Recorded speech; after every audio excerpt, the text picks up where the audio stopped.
ओम शांति। आज 31 मई 2024 के बाबा के अनमोल मधुर महावाक्य सुनेंगे। आज की मुरली में बाबा ने एक बहुत सूक्ष्म बात समझाई है। बाबा कहे कि जब भी कोई बच्चे सेवा में होते हैं और अगर सामने वाला व्यक्ति बहुत बुद्धिमान होता है और समझाने वाला असमर्थ होता है, तो बाबा इतना तीखा रॉकेट है जो जाकर उसमें प्रवेश कर उस आत्मा के भाग्य के दरवाजे खोल देता है। अर्थात उसकी जो भी बातें हैं, प्रश्न है, उनको सुलझा देता है, लेकिन सदाकाल उसमें नहीं रहता है। लेकिन बाबा के इसी कल्याण के कर्तव्य को मनुष्य ने जब समझा नहीं तो कह दिया कि परमात्मा सर्वव्यापी है, वो हर एक के अंदर है। लेकिन वास्तव में बाबा कहे, मुझे हर एक के अंदर बैठने की जरूरत नहीं, सिर्फ जब आवश्यकता देखता हूं तो उस समय उस स्थान पर उस बच्चे के मदद के लिए पहुंच जाता हूं। तो इसीलिए बाबा कहे, मनुष्य ने इसी बात को समझा नहीं।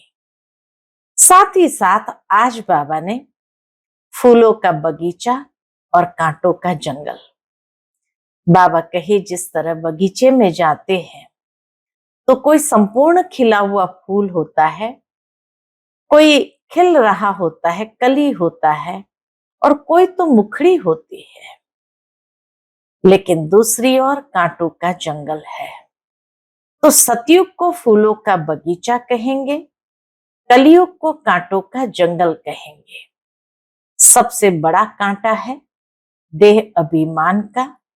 इसीलिए बाबा बच्चों को कहते हैं, बच्चे अब देही अभिमानी बनो, तब सहजता से आत्मा परमात्मा की याद में अपने मन को स्थित कर सकती है।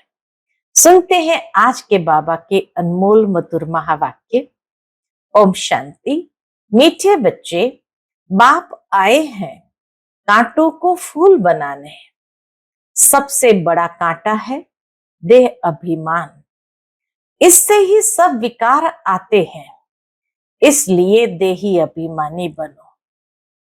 आज की मुरली से प्रश्न है, भक्तों ने बाप के किस कर्तव्य को न समझने के कारण सर्वव्यापी कह दिया है? उत्तर है, बाप बहुरूपी है।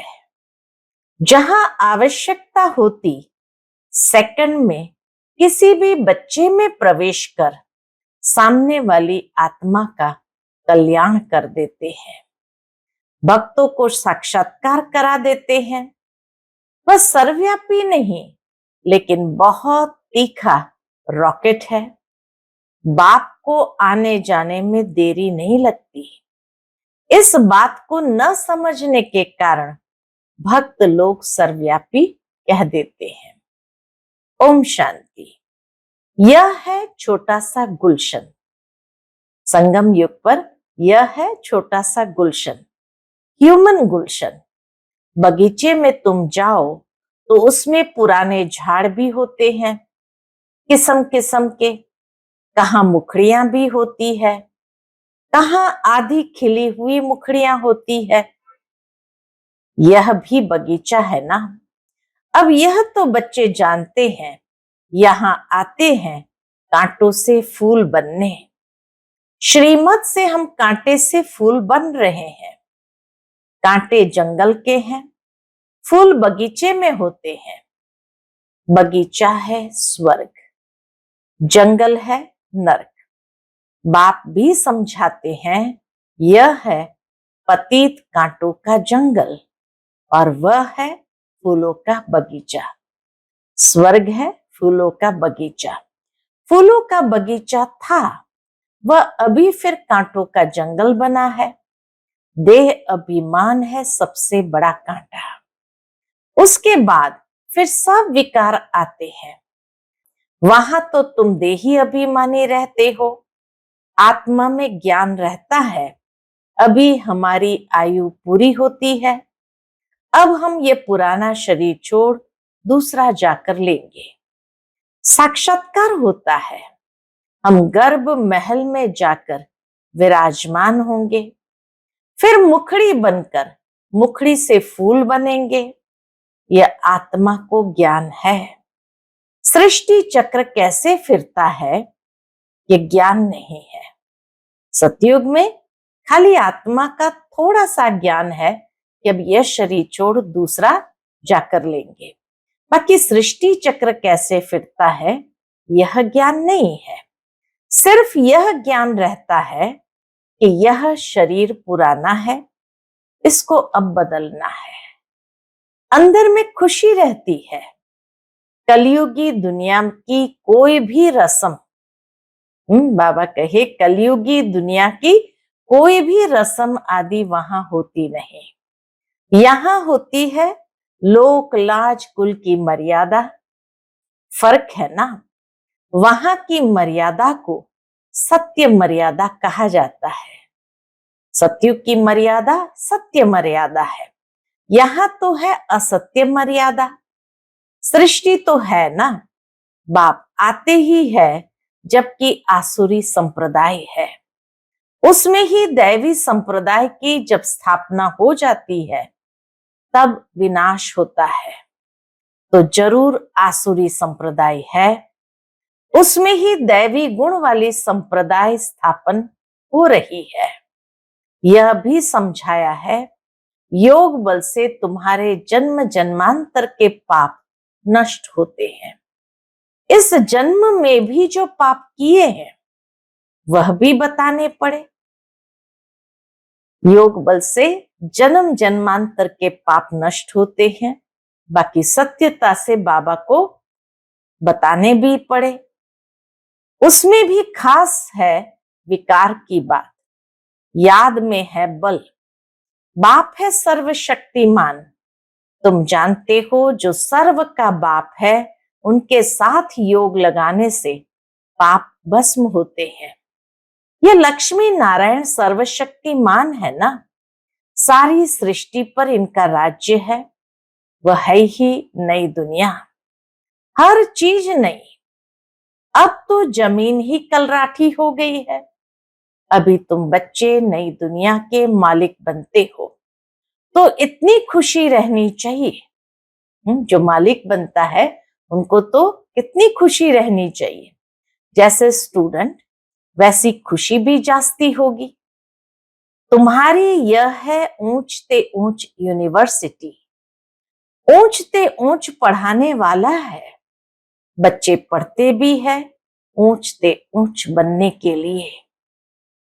तुम कितना नीचे थे, एकदम नीच से फिर ऊंच बनते हो। बाप खुद ही कहते हैं तुम स्वर्ग के लायक थोड़ी हो। बाबा कहते तुम स्वर्ग के लायक अभी थोड़ी हो। अपवित्र वहां जा न सके। नीचे हैं तब तो ऊंच देवताओं के आगे उन्हों की महिमा गाते हैं। मंदिरों में जाकर उन्हों की ऊंचाई और अपनी नीचता का वर्णन करते हैं। फिर कहते हैं रहम करो। तो हम भी ऐसे ऊंच बने, उन्हों के आगे माथा टेकते हैं। है तो वह भी मनुष्य, परंतु उनमें दैवी गुण है। मंदिरों में जाते हैं, उन्हों की पूजा करते हैं कि हम भी उन्हों जैसे बने। यह कोई को पता नहीं है कि उन्हों को ऐसा किसने बनाया। तुम बच्चों की बुद्धि में सारा ड्रामा बैठा हुआ है। कैसे इस दैवी झाड़ का सैपलिंग लगता है। बाप आते भी है संगम युग पर। यह पतित दुनिया है, इसलिए बाप को बुलाते हैं। हमको आकर पतित से पावन बनाओ। अभी तुम पावन होने के लिए पुरुषार्थ करते हो। बाकी सब हिसाब किताब चुकतू कर चले जाएंगे कहाँ? शांति धाम। मन मना भाव का मंत्र है मुख्य, जो तुमको बाप देते हैं। गुरु लोग तो ढेर के ढेर है, कितने मंत्र देते हैं। बाप का है ही एक मंत्र। बाप ने भारत में आकर मंत्र दिया था, जिससे तुम देवी देवता बने थे। भगवान वाच है ना। वह लोग भल श्लोक आदि कहते हैं, परंतु अर्थ कुछ भी नहीं समझते। तुम अर्थ समझा सकते हो। कुंभ के मेले में जाते हैं, वहां भी तुम सबको समझा सकते हो। यह है पतित दुनिया नरक। सतयुग पावन दुनिया थी, जिसको ही स्वर्ग कहा जाता है। पतित दुनिया में कोई पावन हो न सके। मनुष्य गंगा स्नान कर पावन होने के लिए जाते हैं, क्योंकि समझते हैं शरीर को ही पावन बनाना है। आत्मा तो सदैव पावन है ही। आत्मा सो परमात्मा कह देते हैं। तुम लिख भी सकते हो, आत्मा पवित्र होगी। किससे? ज्ञान स्नान से। आत्मा पवित्र होगी ज्ञान स्नान से, न कि पानी के स्नान से। पानी का स्नान तो रोज करते रहते हैं। जो भी नदियां हैं, उनमें रोज स्नान करते रहते हैं। पानी भी वही पीते हैं। अब पानी से ही सब कुछ किया जाता है। बातें कितनी सहज है, परंतु किसकी भी बुद्धि में आती नहीं है। ज्ञान से ही सदगति होती है सेकंड में। फिर कहते हैं ज्ञान इतना अथाह है, जो सारा समुद्र स्याही बनाओ, जंगल को कलम बनाओ, धरती को कागज बनाओ, तो भी अंत नहीं हो सकता। बाप भिन्न भिन्न पॉइंट्स तो रोज समझाते रहते हैं। बाप कहते हैं आज तुमको बहुत गुह्य बातें सुनाता हूं। बच्चे कहते हैं पहले क्यों नहीं सुनाया? आज सुनाते तो बाबा ने पहले क्यों नहीं सुनाया? अरे पहले कैसे सुनाएंगे? कहानी शुरू से लेकर नंबरवार सुनाएंगे ना। पिछाड़ी का पाठ पहले कैसे सुना सकते हैं? कितनी लॉजिक की बात बाबा ने समझाई। ये कहानी अगर कोई सुना रहे हैं तो पीछे की बात पहले कैसे सुना सकेंगे? तो पिछाड़ी का पाठ पहले कैसे सुना सकेंगे? यह भी बाप सुनाते रहते हैं। यह सृष्टि चक्र के आदि मध्यंत का राज तुम जानते हो। तुमसे कोई भी पूछे तो तुम झट रिस्पॉन्स कर सकते हो। तुम्हारे में भी नंबरवार है, जिनकी बुद्धि में बैठा हुआ है। तुम्हारे पास आते हैं, पूरा रिस्पॉन्स नहीं मिलता है, तो बाहर जाकर कहते हैं यहां तो पूरी समझानी नहीं मिलती है। फालतू चित्र रखे हैं, इसलिए उन्हें समझाने वाले बड़े अच्छे चाहिए, नहीं तो वह भी पूरा समझते नहीं है। समझाने वाले भी पूरा नहीं, तो जैसे को तैसा मिला। बाबा कहे समझाने वाला भी पूरा नहीं, तो फिर जैसे को तैसा मिला। बाप कहते हैं कहां कहां हम देखते हैं। आदमी बड़ा समझदार है, बच्चे इतने श्रूर यानी होशियार नहीं है, तो फिर हम ही उनमें प्रवेश कर मदद कर लेते हैं। क्योंकि बाप तो है बहुत छोटा रॉकेट, आने जाने में देरी नहीं लगती है। उन्होंने फिर बहुरूपी व सर्वव्यापी की बात उठा ली है। यह तो बाप तुम बच्चों को बैठ समझाते हैं। कोई कोई आदमी अच्छे होते हैं, तो उन्हों को समझाने वाले भी ऐसे चाहिए। आजकल तो कोई छोटेपन से भी शास्त्र कंठ कर लेते हैं, क्योंकि आत्मा संस्कार ले आती है। कहां भी जन्म ले, फिर वहां वेद शास्त्र आदि पढ़ने लग पड़ेंगे। अंत मते सुगति होती है ना, आत्मा संस्कार ले जाती है ना। अभी तुम बच्चे समझते हो, आखिर वह दिन आया आज। कौन सा दिन? जो स्वर्ग के द्वार सच सच खुलते हैं। आखिर वह दिन आया आज जो स्वर्ग के द्वार सच सच खुलते हैं। नई दुनिया की स्थापना, पुरानी दुनिया का विनाश होना है। मनुष्य को तो यह भी पता नहीं कि स्वर्ग नई दुनिया में होता है। तुम बच्चे ही जानते हो, हम सच्ची सच्ची सत्यनारायण की कथा व अमरनाथ की कथा सुन रहे हैं। है एक ही कथा, सुनाई भी एक ने है, फिर उसके शास्त्र बनाए हैं, दृष्टांत सब तुम्हारे हैं, जो फिर भक्ति मार्ग में उठा लिए हैं। तो संगम पर बाप ही आकर सब बातें समझाते हैं। यह बड़ा भारी बेहद का खेल है। इसमें पहले है सतयुग त्रेता राम राज्य, फिर होता है रावण राज्य। ये ड्रामा बना हुआ है। इनको अनादि अविनाशी कहा जाता है। हम सब आत्माएं हैं, यह ज्ञान कोई को है नहीं। जो तुमको बाप ने ज्ञान दिया है, जो भी आत्माएं हैं, उन्हों का पार्ट ड्रामा में नोंदा हुआ है। जिस समय जिसका जो पार्ट होगा, उसी समय आएंगे, वृद्धि को पाते रहेंगे। बच्चों के लिए मुख्य बात है कौन सी? बाबा कहे बच्चों के लिए मुख्य बात है पतित से पावन बनना। बुलाते भी है, हे पतित पावन आओ। बच्चे ही बुलाते हैं। बाप भी कहते हैं हमारे बच्चे काम चिता पर बैठ भस्म हो गए हैं। यह है यथार्थ बातें। आत्मा जो अकाल है, उनका यह तख्त है, लोन लिया हुआ है। ब्रह्मा के लिए भी तुमसे पूछते हैं, ये कौन है? बोलो, देखो लिखा हुआ है, भगवान वाच, मैं साधारण तन में आता हूं।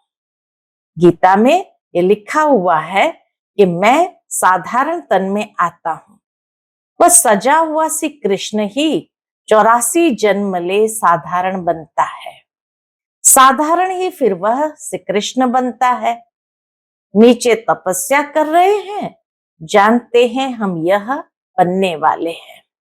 त्रिमूर्ति तो बहुतों ने देखा है, परंतु उनका अर्थ भी चाहिए ना।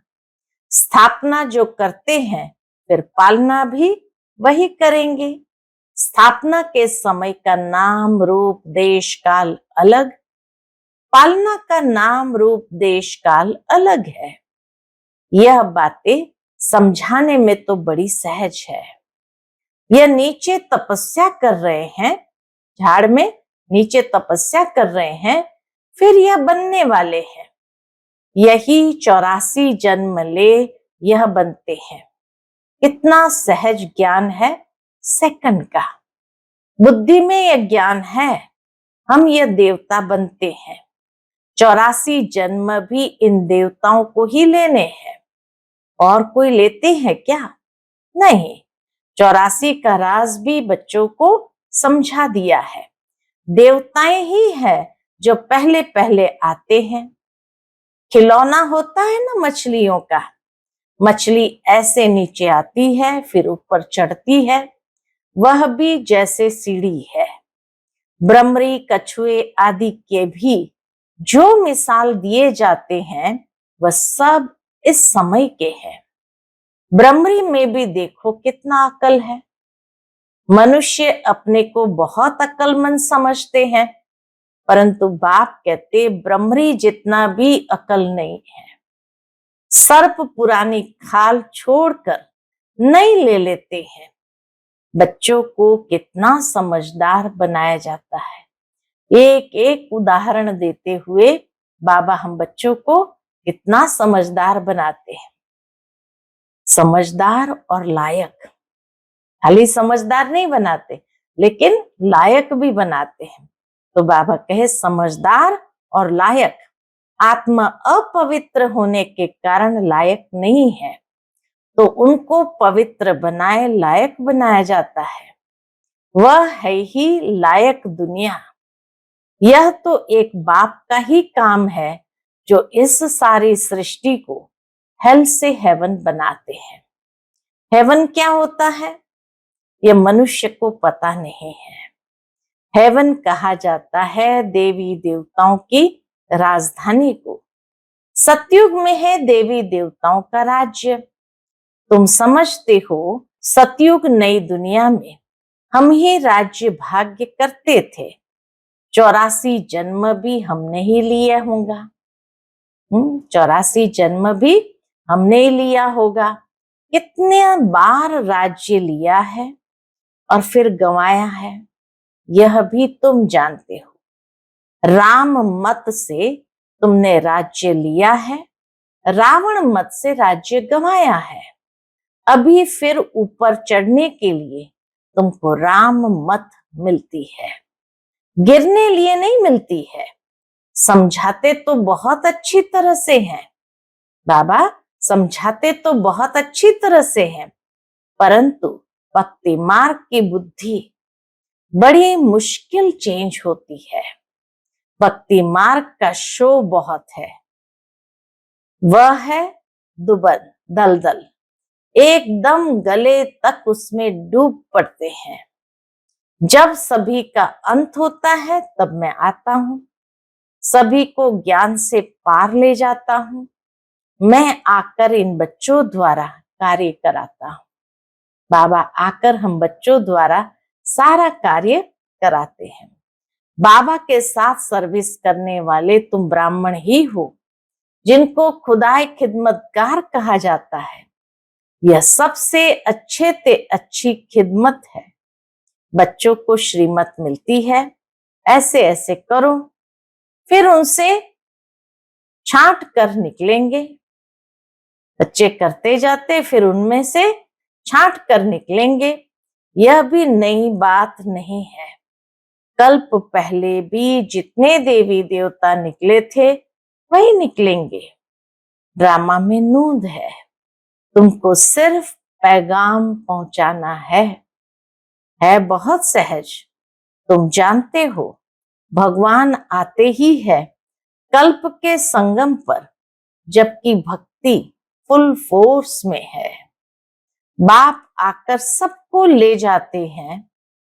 तुम पर अभी बृहस्पति की दशा है। सब स्वर्ग में जाते हैं, फिर पढ़ाई में नंबरवार होते हैं। बाबा कहे बृहस्पति की दशा तो है, सब स्वर्ग में भी जाते हैं, फिर पढ़ाई में नंबरवार होते हैं। कोई पर मंगल की दशा, कोई पर राहु की दशा बैठती है, तो बाबा कहे इसीलिए सब नंबरवार हो जाते हैं। अच्छा, मीठे मीठे सिकिलदे बच्चों प्रति माता पिता बाप दादा का याद प्यार और गुड मॉर्निंग। रूहानी बाप की रूहानी बच्चों को नमस्ते। हम सभी रूहानी बच्चों की रूहानी माता पिता बाप दादा को याद प्यार गुड मॉर्निंग और नमस्ते नमस्ते। शुक्रिया बाबा, शुक्रिया। आज की मुरली से धारणा के लिए मुख्य सार है। पहली पॉइंट, लायक और समझदार बनने के लिए पवित्र बनना है। लायक बनना है पवित्रता के माध्यम से और समझदार बनते हैं ज्ञान के आधार से। सारी दुनिया को हेल से हेवन बनाने के लिए बाप के साथ सर्विस करनी है, खुदाई खिदमतगार बनना है। दूसरी पॉइंट, कलयुगी दुनिया की रस्म रिवाज, लोक लाज कुल की मर्यादा छोड़ सत्य मर्यादाओं का पालन करना है। दैवी गुण संपन्न बन दैवी संप्रदाय की स्थापना करनी है। आज का बाप दादा का मधुर वरदान हम बच्चों के प्रति है।